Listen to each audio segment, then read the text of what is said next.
Hello everyone, I'm making another video because in the last video where I made the Australian flag for my friend, I didn't have the right rivet head, the rivet head set, so I had to make this one, which wasn't the safest.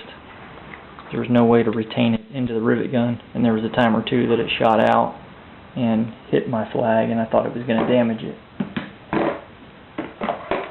In the other video I showed that this was the rivet head set that I had, and it was clearly the wrong size for that rivet. So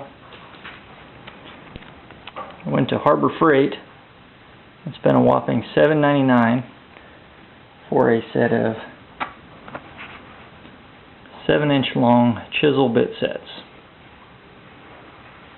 The reason I decided to do this, well, I was looking up rivet head sets and one was about $7 or $8 plus $5 shipping.